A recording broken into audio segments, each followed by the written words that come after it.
ప్రపంచాన్ని గడగడలాడిస్తున్న monkey pox Bharat కు కూడా వచ్చేసింది. 2 రోజుల క్రితం భారత్ లో తొలి మంకీ పాక్స్ కేసు నమోదైంది. విదేశాల నుంచి భారత్ కు వచ్చిన ఓ యువకుడికి మంకీ పాక్స్ లక్షణాలు ఉన్నట్టు అధికారులు గుర్తించారు. ఈ నేపథ్యంలో ఆ వ్యక్తికి పరీక్షలు నిర్వహించగా మంకీ పాక్స్ వ్యాధి సోకినట్లు కేంద్ర ఆరోగ్య శాఖ బాంబు పేల్చింది.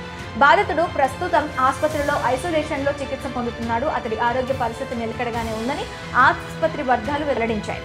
అధికారికంగా తొలి ఎంపాక్స్ కేసు నమోదైన నేపథ్యంలో ప్రజల్లో తీవ్ర ఆందోళన నెలకొంది. ఈ నేపథ్యంలో కేంద్ర ఆరోగ్య శాఖ కార్యదర్శి అపూర్వ చంద్ర అన్ని రాష్ట్రాలు కేంద్రపాలిత ప్రాంతాలను ఆర్డర్ చేశారు. అనుమానిత ఎంపాక్స్ కేసు విషయంలో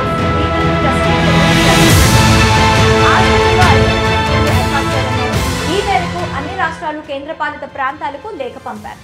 ఎంపాక్స్ వ్యాధిని 1958లో తొలిసారి గుర్తించారు. 1970లో మొదటిసారిగా ఓ మనిషికి ఇది సోకింది. ముఖ్యంగా ఆఫ్రికా దేశాల్లో మారుమూల గ్రామాల్లో మాత్రమే ఎక్కువగా కనిపించేది. అయితే ప్రపంచవ్యాప్తంగా శాస్త్రవేత్తలు, ఆరోగ్య విభాగాలు దీనిని నిర్లక్ష్యం చేశాయి.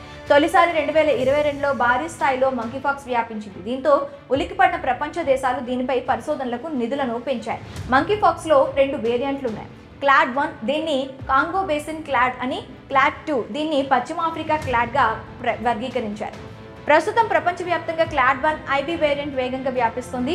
లైంగిక సంబంధాల కారణంగా ఈ వేరియంట్ వేగంగా వ్యాపిస్తున్నట్లు శాస్త్రవేత్తలు గుర్తించారు.